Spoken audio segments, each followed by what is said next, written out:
할렐루야. 함께 사도신경으로 신앙 고백 드리시겠습니다. 전능하사 천지를 만드신 하나님 아버지를 내가 믿사오며 그 외아들 우리 주 예수 그리스도를 믿사오니 이는 성령으로 잉태하사 동정녀 마리아에게 나시고 본디오 빌라도에게 고난을 받으사 십자가에 못 박혀 죽으시고 장사한 지 사흘 만에 죽은 자 가운데서 다시 살아나시며 하늘에 오르사 전능하신 하나님 우편에 앉아 계시다가 거기로부터 산자와 죽은 자를 심판하러 오시리라. 성령을 믿사오며 거룩한 공교회와 성도가 서로 교통하는 것과 죄를 사하여 주시는 것과 몸이 다시 사는 것과 영원히 사는 것을 믿사옵나이다.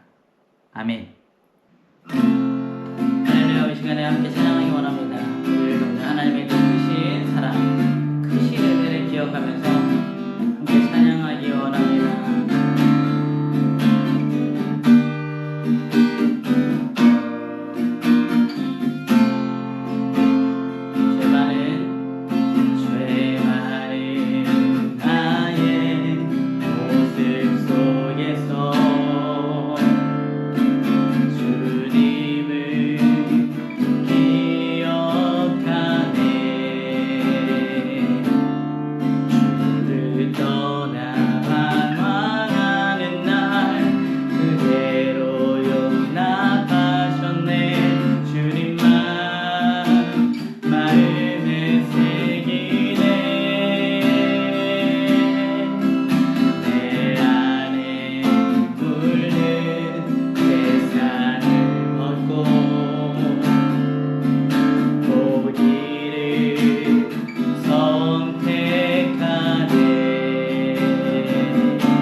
할렐루야, 우리 함께 예배함이 은혜입니다.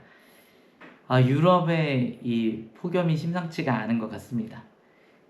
지난 한 주간 동안에는 거의 40도를 오르내리는 그런 폭염이 계속 되고 있고요. 또 밤에도 유럽에는 열대에 없다 막 이런 얘기들이 있었는데 요즘에는 밤에도 이제 잠드는 게 어려울 정도로 높은 기온이 계속되고 있습니다. 그래도 이번 주부터는 다시 기온이 좀 떨어진다고 하니까 감사한 것 같아요. 이 기온이 오르고 내리고에 따라서 우리의 컨디션도 달라지고 우리의 기분도 거기에 따라서 바뀌는 것 같아요. 그렇지만 언제나 변함없이 우리를 지켜봐 주시고 우리와 함께 해주시는 그 예수님을 바라보는 우리의 믿음은 어떠한 상황 가운데서도 변하지 않기를 주님의 이름으로 축원드립니다. 지난주에 저희가 요한복음 18장 전반부 내용을 가지고 영원한 사귐이라는 제목으로 같이 말씀을 나누었습니다. 예수님께서는 제자들을 끝까지 사랑하시고 지키시고 함께 해주셨지만 제자들은 그렇지 않았죠. 이 사귐이라는 것이 일방적으로 될 수 있는 것은 아니잖아요. 그래서 정말 우리가 주님과 영원한 사귐 가운데 들어갈 수 있을까 하는 질문을 하게 되어졌습니다. 우리의 모습만 보아서는 불가능하죠. 그렇지만 우리의 연약함에도 우리의 불가능함에도 주님께서 끝까지 우리를 붙드심으로 그 영원한 사귐을 가능하게 하십니다. 제자들은 나는 아닙니다. 나는 아닙니다. 라고 할지라도 예수님께서는 내가 그다. 라고 말씀하시면서 우리를 붙들고 예수님 계시는 곳으로 우리를 하나님이 계시는 곳으로 인도해 주시고 계시는 것입니다. 그렇다면 오늘은 거기서 한 발자국 더 나아가 보았으면 좋겠어요. 예수님께서 어떻게 그 영원한 사귐을 이루어 가시는지 들여다볼 수 있는 본문인 것 같습니다. 예수님께서 붙잡히시고 재판 받으시고 어떻게 십자가까지 나아가시게 되셨는지 오늘 요한복음 18장 28절에서 19장 16절까지의 말씀을 통해 십자가 앞으로 라는 제목으로 함께 말씀 나누도록 하겠습니다. 먼저 말씀 보도록 하겠습니다. 요한복음 18장 28절에서 32절 말씀입니다. 그들이 예수를 가야바에게서 관정으로 끌고 가니 새벽이라. 그들이 더럽힘을 받지 아니하고 유월절 잔치를 먹고자 하여 관정에 들어가지 아니하더라. 그러므로 빌라도가 밖으로 나가서 그들에게 말하되 너희가 무슨 일로 이 사람을 고발하느냐? 대답하여 이르되 이 사람이 행악자가 아니었더라면 우리가 당신에게 넘기지 아니하였겠나이다. 빌라도가 이르되 너희가 데려다가 너희 법대로 재판하라. 유대인들이 이르되 우리에게는 사람을 죽이는 권한이 없나이다 하니 이는 예수께서 자기가 어떠한 죽음으로 죽을 것을 가리켜 하신 말씀을 응하게 하려 하심이러라. 이제 예수님이 대제사장을 거쳐서 로마의 총독이었던 빌라도 앞으로 끌려가십니다.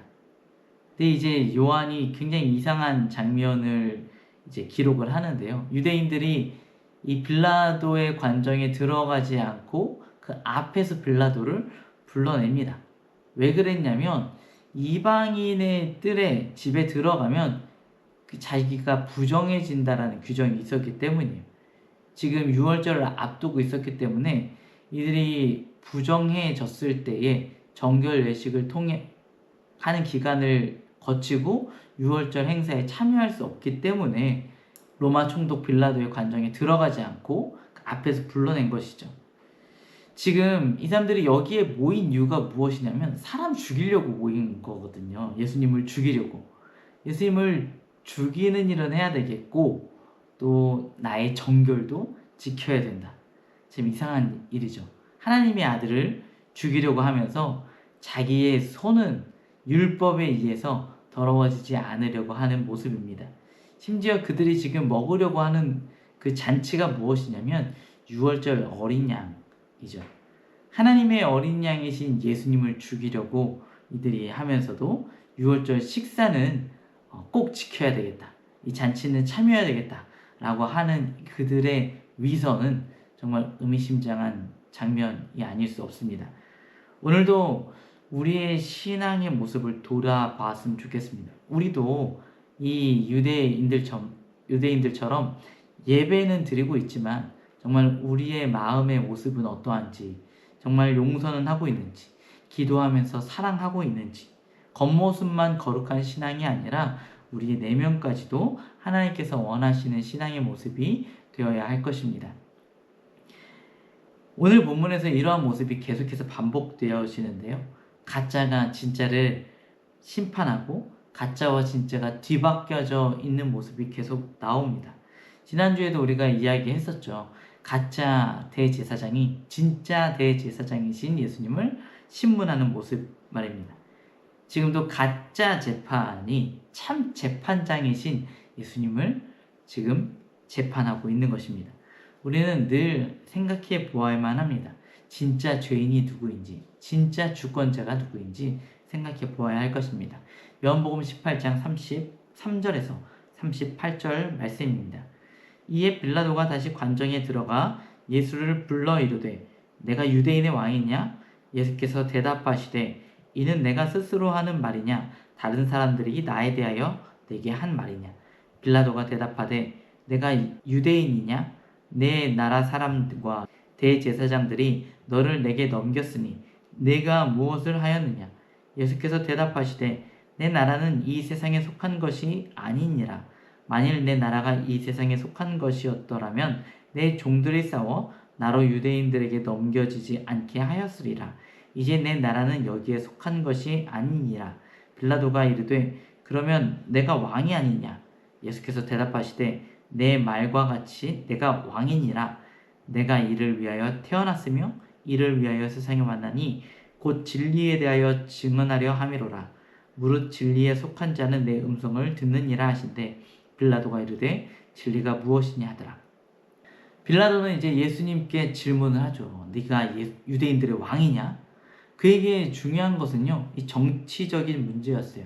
로마를 위협하는 반역가인가 아닌가, 이것이 예수님을 신문하는 가장 큰 핵심이었습니다. 그때 예수님께서 말씀하시는데 내 나라는 이 세상에 속한 것이 아니야 라고 말씀을 하시죠. 예수님은 왕이셨지만 칼로 세우는 나라의 왕은 아니셨습니다. 십자가로 하나님의 나라를 세우는 왕이셨죠. 빌라도도 예수님께서 어떠한 의미로 자기가 왕이라고 하는지 대충 감은 잡았어요. 그래서 예수님이 로마를 무너뜨릴 혁명가가 아니라는 사실을 이해하고 그래서 예수님은 죄가 없다라고 판단을 내렸습니다. 그리고 예수님께 묻죠. 진리가 무엇이냐? 이렇게 너무너무 중요한 질문을 던져놓고서 빌라도는 예수님의 답변도 듣지 않은 채 밖으로 나갑니다.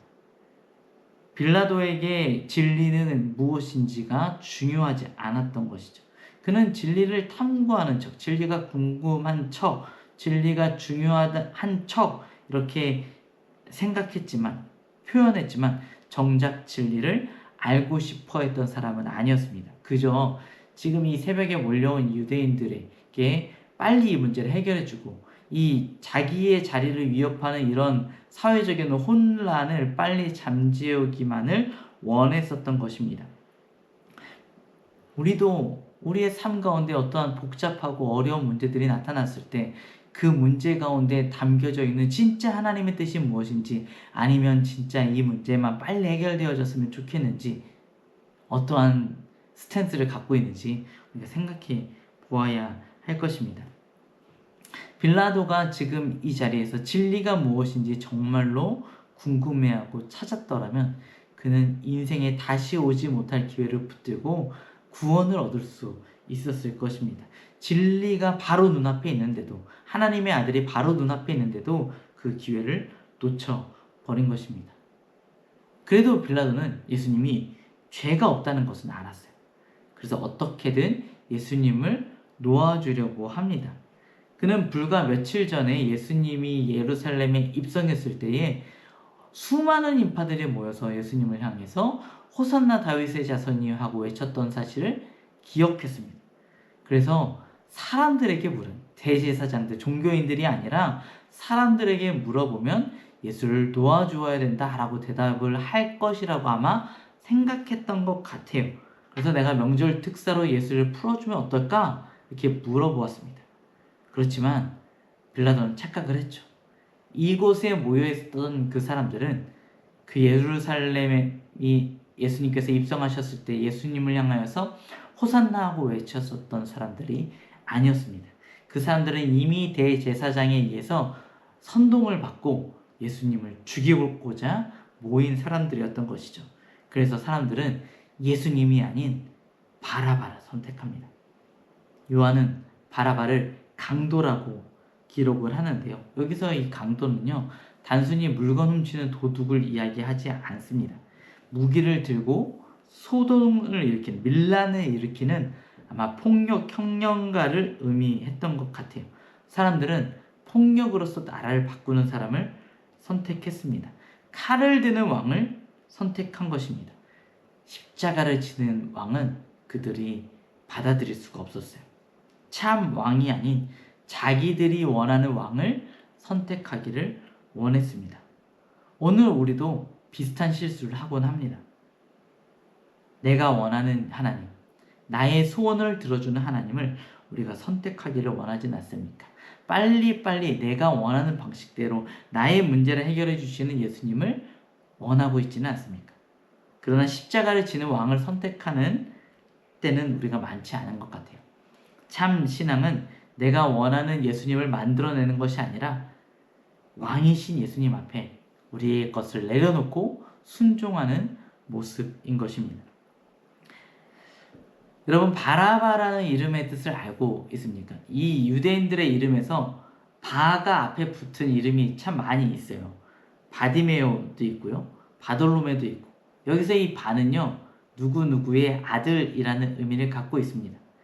바디메오는 디메오의 아들, 바돌로메는 돌로메의 아들, 바울은 울의 아들이 아니고요. 이 바울은 이제 헬라식 이름이기 때문에 이 바는 그 누구누구의 아들이라는 뜻이 아닙니다. 이 바라바에서요, 이 그 이름은요, 바와 아바가 결합된 이름입니다. 무슨 뜻이냐면 아버지의 아들이라는 뜻이죠. 사람들은요, 참된 아버지의 아들이신 예수님을 버리고 가짜 아들, 가짜 아버지의 아들인 바라바를 선택한 것입니다. 요한복음 19장 1절에서 6절 말씀입니다. 이에 빌라도가 예수를 데려다가 채찍질하더라. 군인들이 가시나무로 관을 엮어 그의 머리에 씌우고 자색 옷을 입히고 앞에 가서 이르되 유대인의 왕이여 평안할지어다 하며 손으로 때리더라. 빌라도가 다시 밖에 나가 말하되 보라, 이 사람을 데리고 너희에게 나오나니 이는 내가 그에게서 아무 죄도 찾지 못한 것을 너희로 알게 하려 함이로라 하더라. 이에 예수께서 가시관을 쓰고 자색 옷을 입고 나오시니 빌라도가 그들에게 말하되 보라, 이 사람이로다 하매 대제사장들과 아랫사람들이 예수를 보고 소리질러 이르되 십자가에 못 박으소서, 십자가에 못 박으소서 하는지라. 빌라도가 이르되 너희가 친히 데려다가 십자가에 못 박으라. 나는 그에게서 죄를 찾지 못하였노라. 빌라도는 예수님을 채찍질합니다. 예수님이 죄가 있어서 채찍질한 것이 아니라 오히려 죄가 없다라는 사실을 알았기 때문에 채찍질한 것 같아요. 예수님을 고통스럽게 하고 벌 주고 형편없는 모습으로 만들 다음에 유대인들에게 보여주면 자, 이만하면 됐지 하면서 예수님을 풀어주려고 했었던 것 같습니다. 이 정도 벌을 주고 타협하면서 예수님을 풀어주고자 했었던 것 같아요. 그렇지만 유대인들의 생각은 빌라도의 계획과는 달랐죠. 그의 뜻대로 되지 않고 예수님을 쓸데없이 고통스럽게 하고 십자가에 못 박게 하는 결과만 낳게 됐을 뿐입니다. 우리도 살아가면서 우리의 신앙을 자꾸만 타협하려고 할 때가 있습니다. 정말 옳은 것, 정말 바른 것을 알지만 손해보기 싫어서 침묵하고 그렇게 세상 사람들 이 정도까지는 괜찮겠지, 이 정도까지는 용납해 주겠지 하는 마음으로 진리가 아닌 다른 것들을 섞어가면서 우리가 신앙생활을 할 때가 많이 있습니다. 빌라도의 비극은요, 예수님을 죄인이라고 생각한 것이 아니라 예수님이 무죄라는 것을 알매도 불구하고 끝까지 진리의 편에 서지 못했던 것입니다. 이때 군인들이 예수님을 때리면서 조롱하고 가시관을 씌우고 자색 옷을 입힙니다. 아마 조롱의 뜻으로 네가 정말 유대인의 왕이냐? 놀리려는 의미에서 그렇게 한 것이겠지만 요한은 그것을 단순한 조롱으로만 기록하지 않습니다. 오히려 이 말씀을 읽는 우리들이 예수님께서 비로소 진정한 왕으로 등극하시는구나. 이걸 왕의 즉위식처럼 보이게 기록하고 있습니다. 사람들은 예수님을 조롱한다고 생각했지만 하나님께서는 예수님께 왕의 면류관을 씌우고 계셨던 것입니다. 요한복음에서의 십자가는 실패가 아닙니다. 예수님께서 영화롭게 되시는 자리인 것입니다. 요한복음 19장 7절에서 12절 말씀입니다. 유대인들이 대답하되 우리에게 법이 있으니 그 법대로 하면 그가 당연히 죽을 것은 그가 자기를 하나님의 아들이라 함이니이다.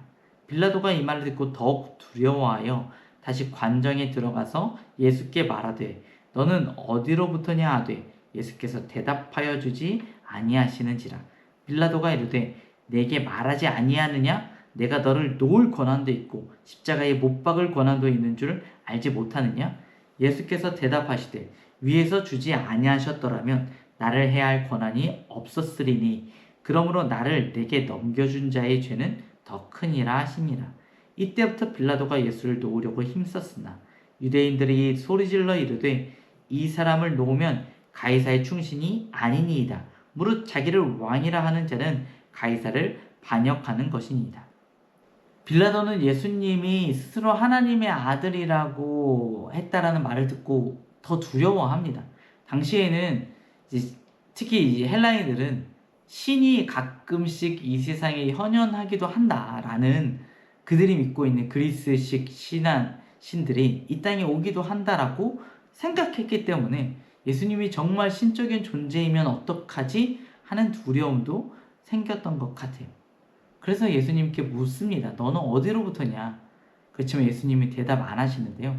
왜냐하면 이미 이야기하셨기 때문이에요. 이미 그는 알고 있었고 대답을 들었지만 그의 마음 가운데 믿고자 하는 마음이 없었기 때문에 예수님께서는 그에게 다시 대답해 주시지 않았습니다. 예수님께서는 자기의 생명을 살리기 위해서 변명하지 않으십니다. 오히려 빌라도가 잘못 생각하는 부분을 지적하시는데 빌라도가 예수님 대답하시지 않으니까 너 어디서 대답을 안 해? 내가 너 풀어줄 수도 있고 너 죽일 수도 있어. 이렇게 협박 아닌 협박을 할 때 야, 그 권한이 어디서부터 온다고 생각하냐? 하늘로부터 오는 것이다. 하나님께서 주시지 않았으면 너에게 그럴 권한도 없어. 라고 이야기를 합니다. 빌라도는 진짜 재판관처럼 이야기하지만 진짜 주권자는 하나님이셨던 것이죠. 빌라도는 여러 가지 이유들로 인해서 예수님을 죽이고 싶지 않았습니다. 그렇지만 유대인들은 빌라도가 무엇을 두려워하는지 너무나 잘 알고 있었어요. 이 사람을 놓아주면 너는 가이사의 충신이 아니다. 빌라도가 가장 두려워하는 것, 하나님보다 더 두려워하는 가이사를 들어서 협박 아닌 협박을 했습니다. 진리보다 빌라도는 자기의 자리를 더 사랑했습니다. 그 순간 빌라도의 마음 가운데 저울추가 기울어졌어요. 빌라도가 예수님을 향한 재판이 끝난 것이 아니라 빌라도 스스로를 향한 재판이 끝난 것입니다. 우리는 누구를 더 두려워하고 있습니까? 하나님입니까? 아니면 사람입니까? 진리입니까? 아니면 내 자리입니까? 빌라도는 죄가 없었던 예수님을 십자가에 넘겼습니다. 그 이유는요, 예수님이 미워서가 아니라 예수님보다 자기 자리를 더 사랑했기 때문입니다. 우리는 때로는 나 예수님 안 미워하는데요. 예수님 좋아하는데요. 웬만하면 예수님을 따라갈 건데요. 그렇지만 내 자리가 걸려있는 그런 문제를 만날 때마다 우리는 번번이 예수님을 십자가로 내밀고 있진 않은지 다시 한번 생각해 보아야 할 것입니다. 요한복음 19장 13절에서 16절 말씀입니다. 빌라도가 이 말을 듣고 예수를 끌고 나가서 돌을 깐 뜰 히브리 말로 가바다에 있는 재판석에 앉아 있더라. 이 날은 6월절의 준비일이요 때는 제6시라. 빌라도가 유대인들에게 이르되 보라 너희 왕이로라. 그들이 소리 지르되 없이 하소서 없이 하소서 그를 십자가에 못 박게 하소서. 빌라도가 이르되 내가 너희 왕을 십자가에 못 박으랴. 대제사장들이 대답하되 가이사 외에는 우리에게 왕이 없나이다 하니 이에 예수를 십자가에 못 박도록 그들에게 넘겨주니라. 마침내 빌라도가 재판장에 앉습니다. 가바다.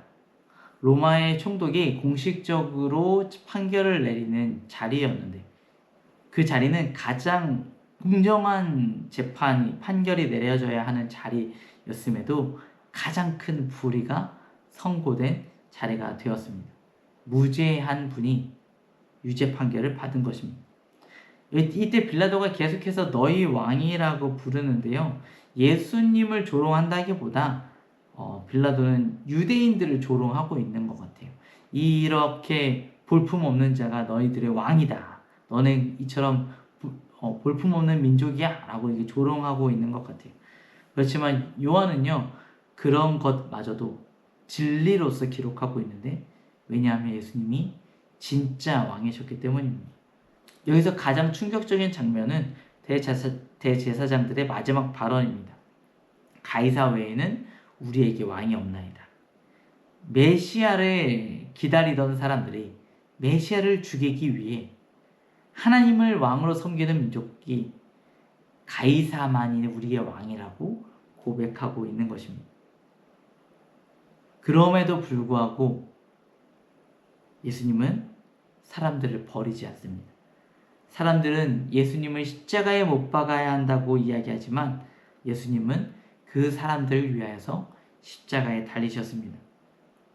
왜냐하면 우리와의 영원한 사귐을 이루기 원하셨기 때문입니다. 우리가 하나님께 나아갈 길을 십자가 위에서 여셨습니다. 오늘 본문에는 정말 많은 사람들이 등장합니다. 유대의 지도자들은 율법의 정결을 지키려고 하지만 정작 정의를 내버렸습니다. 군중들은요 참된 왕이 아니라 바라바를 선택했습니다. 하나님의 아들이 아닌 사람의 아들인 바라바를 선택한 것이죠. 군인들은 왕을 조롱한다고 하였지만 그것은 예수님을 왕으로 즉위시키고 있는 장면이었습니다. 빌라도는 진리를 알았지만 진리보다 자기 자리를 선택했습니다. 모두가 다 실패했습니다. 그렇지만 예수님만은 실패하지 않으셨습니다. 처음 계획하신 대로 묵묵히 그 십자가를 향하여서 걸어가시고 위대한 승리를 이루신 것입니다. 이 십자가 때문에 지난주 우리가 질문했었던 영원한 사귐이 정말 가능한 것인가? 라는 질문에 우리가 담대하게 대답할 수 있는 것입니다. 가능합니다. 가능합니다. 예수님께서 끝까지 순종하셨기 때문에 우리는 하나님과 영원한 사귐을 누릴 수 있게 되었습니다. 기도하겠습니다. 하나님 감사합니다. 우리가 주님 앞에 매일매일 더 나아갑니다. 하나님, 우리는 세상의 여러 가지 시험들 앞에서 하나님보다 더 크게 보이고 더 중요하게 생각되어지고 더 좋아 보이는 것들을 선택할 때가 많이 있습니다. 그것이 예수님을 십자가로 내몰고 있다는 사실을 우리가 알지 못하면서도 때로는 그것을 알면서도 예수님이 아닌 다른 것들을 선택할 때가 얼마나 많습니까? 하나님, 그러한 우리의 실패에도 불구하고 우리를 사랑하여 주시고 끝까지 우리와 함께 해주셔서 예수 그리스도와의 그 아름다운 사귐 가운데 들어갈 수 있게 하시니 감사합니다. 이제 우리가 사람의 평가와 세상의 시선이 아니라 참된 하나님을 더 바라보며 하나님을 두려워하며 살아갈 수 있는 우리 모두가 되게 하여 주시옵소서. 예수님의 이름으로 기도드렸습니다. 아멘. 주기도문 하시겠습니다. 하늘에 계신 우리 아버지여, 이름이 거룩히 여김을 받으시오며 나라가 임하시오며 뜻이 하늘에서 이루어진 것 같이 땅에서도 이루어지리다. 오늘 우리에게 일용할 양식을 주시옵고 우리가 우리에게 죄 지은 자를 사하여 준 것 같이 우리의 죄를 사하여 주시옵고 우리를 시험에 들게 하지 마시옵고 다만 악에서 구하시옵소서. 나라와 권세와 영광이 아버지께 영원히 있사옵나이다. 아멘. 오늘의 기도 제목입니다. 사람의 평가와 세상의 권력보다 하나님을 더 두려워하며 살아가도록 진리를 알고 따라가기에 힘쓰는 삶을 살 수 있도록 외식하는 믿음이 아니라 진짜 예수님을 바라보는 믿음이 되도록 함께 기도하겠습니다.